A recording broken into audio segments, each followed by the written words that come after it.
All right, it's time, once again, we get to do this a couple times a month, to kind of get a blanket and curl up around the campfire. What was that, an old joke about campfires? I can't remember it. I'll try and pull it together here. Gordon Duff is back tonight, and Gordy, of course, is the driving force, interesting expression, for Veterans Today. VT, as it is lovingly known, and he always has much to say about many things. We'll find out tonight what he has to say about Syria, because he's been writing about that. Very provocative. I'm curious to see what he's going to say about how the Obama regime has handled this entire, it's a debacle so far as I can tell. I mean, the Russians sent a delegation over here to talk to Congress. They get rudely slapped in the face, basically, and told, go home. You've seen the juxtapositions, you've seen the reversals, you've seen the head fakes, you've seen it all. And I think the American people are actually embarrassed, among other things, by the performance of this administration. Don't breathe in the phone like that. All right, Gordon, welcome back to the program, and let's have it. Well, I'm probably going to get, not just breathe in the phone, I'm in my second week of a cold. Oh, so that thing is not gone? Oh, jeez. No, I mean, this was my trip to Disney World. I went to get an autographed photograph with Mickey Mouse. Was surrounded by children who probably had SARS or bird flu or whatever, and they passed it on to me. So I expect I'm going to be probably under the dirt another day or two. No. You're going to make it back. Don't worry. SARS or bird flu? I don't think so. MERS is the worst one. That's bad. But you sound much better, seriously, than you did before. Well, Syria is, you may or may not be aware, but VT and its crew and a Damas Corporation, which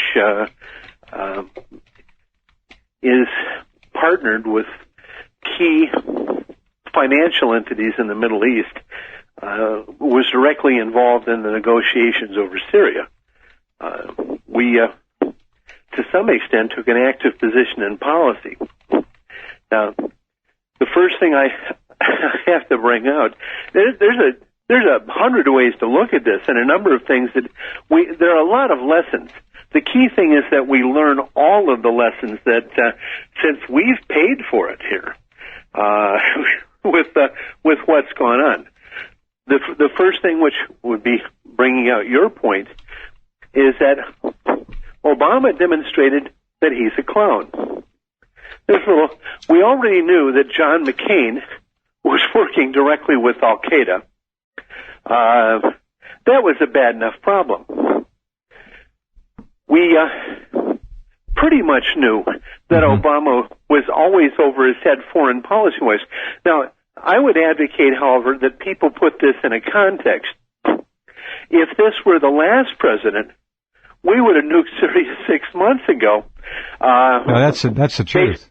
You're right. Based on something picked out of a comic book. Exactly. So, and have 5,000, 10,000 dead Americans. Instead, we look like total douchebags. Now, is that better? That's the question here. But we do look like total fools.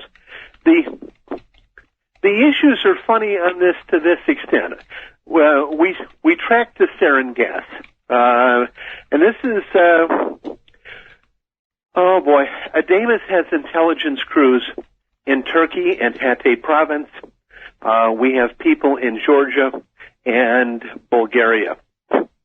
We found that the sarin gas had been produced in Georgia, had been moved through Turkey. Okay. And this wasn't the first time it was done. All right. It was brought in by 3 former Ukrainian intelligence agents. I have their passports.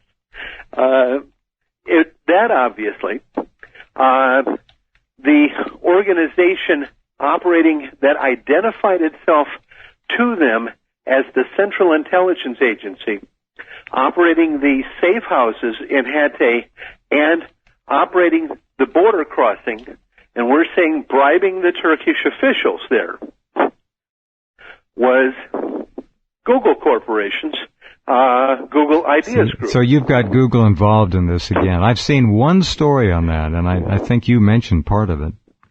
Oh, yeah. I had this discussion yesterday with NBC. They've tripped over them there also. And what's been embarrassing for me to some extent is that I'm getting calls from NBC. I did a half hour with ABC. I say, are you sure you're calling the right person here? You know, they don't seem to care anymore. As long as they don't look like total idiots. Isn't that you just summed it up pretty well? They really don't care as long as they look like they're doing their job somehow. Well, what they want to be is they want to be Jeff Rense, and they can't be Jeff Rense. They didn't put in the time. They didn't pay the bills. They haven't been there.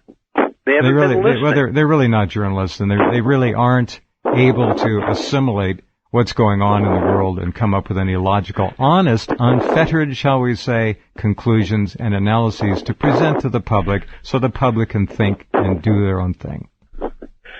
Now, other than usual rambling, because this is late in the evening for me anyway. I've had a long.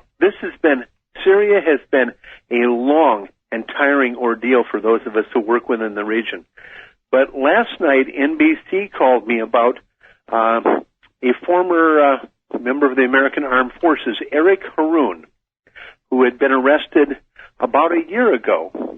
He had been fighting with what he had believed to be the Free Syrian Army and is awaiting trial on charges of discharging WMDs. And that means typically, firing rocket-propelled grenades while outside the United States. And they want to put him in prison for 35 years. That's what we were told. NBC, and I have an agreement not to let all of their story out, but NBC's story, if they have the guts to follow this through, is that Mr. Haroun was working for people who represented themselves to be the CIA, found that they were knowingly supplying weapons to Al-Qaeda, went to the FBI to become an informant, and was arrested and charged with a bizarre ancillary very isolated charge, discharging an explosive device. A charge that was specifically designed to make sure that his testimony about the coalition between the CIA, al-Nusra, and Al-Qaeda could never be brought out in a trial. And NBC, they've decided they're trying to go forward. Of course, now this information, which a year ago was a big secret, 200 members of Congress have this now. Everybody's using the term false flag. It's become the new buzz term that people love to throw around. Yep. Yeah, they're trying to borrow thunder from us. They are. What has come out, it's been rather strange. As this has moved along, it's become obvious that this has been a move against the Obama administration. That within the White House, Susan Rice and others who have proven themselves to be inept, ignorant, and incompetent beyond human imagination have managed to seize the attention of a president that, I'd like to think that all these things that he says when he goes on TV and he pretends that, yes, the World Trade Center magically dissolved, yes, all of these things that we know are false flag attacks, that no, there's a secret imaginary society that's running around trying to steal our freedoms, that he apparently believes. This is what's frightening so many of us now, because I'm as big an Obama supporter as you'll find. All right, well, let's keep that between us. Hey, what did you say? He is as stupid as he seems? You know, I had a moment here during this week when I actually sat for a second and thought, what would Mitt Romney have done? Uh-oh. And then I shuddered, of course. Wow. And then after that, I began to, I went on the path that you and I so often do, that why have we allowed ourselves to be browbeaten, we as a people, saying that you and I are among the people in this country, and frankly, you and I are not. We're not part of the people. We are the intellectual elite in this country. God help us. It's true. But well, they had a guillotine for those people in France at one point. Hey, and if Paul Pot got a hold of us, we'd be wearing a plastic baggie. We're in a position at VT where, and this wasn't the case 2 years ago, but we get regular briefings from intelligence agencies. We're the only news source that the intelligence, and I'm not saying that they tell us the truth, but they at least give us enough interesting lies that we can glean information. But we're called on with some regularity, and we've received a fair amount of it. We've become, to the people within the military and intelligence services, we've become mainstream. And the ideas that we have, and during this last week, Franklin Lamb and I got to the point where we were on the same basic wavelength as far as advocating that members of former members of the American military travel to Syria and act as human shields. Now, Ken O'Keefe had actually done this in Iraq and has suffered tremendously because of his would-be treason. Yeah. Well, let me tell you, if there were more people back then in 2003 like Ken O'Keefe, 5,000 dead Americans would be alive. We would have trillions of dollars we don't have. We would have 300,000 disabled veterans would not be disabled veterans. This would be an entirely different case. O'Keefe was a hero, and I've watched him attacked for this. And the idea of even me getting on a plane, going to Damascus, and standing in front of somewhere and daring him to shoot at me. I'm sorry, I'm at a point where I'll actually do it. And what am I trying to protect? Mm-hmm. I'm trying to protect the United States from self-destructing. I can't take this anymore. It's way too much. Now, I'm always a critic of the Israeli lobby.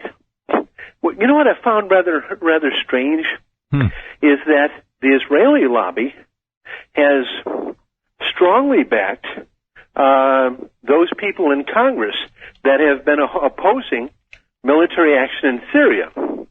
At the same time, they've been strongly backing those people advocating military action in Syria. When you look at Rush Limbaugh, for years this man has been calling for attacks on Syria. And now, of course, he's the cheerleader because he got his talking points. This is chaos theory, game theory warfare, where every side is on every other side at the same time. It doesn't matter what happens in Syria. It only matters that the credibility of the United States is destroyed. That's happened. Now, the save on this is if we can all go dull in the eyes all around the world, and we can take this magic John Kerry, well, what if they gave their weapons up? There's this possibility that we could talk our way back to our level of ignorance and mediocrity.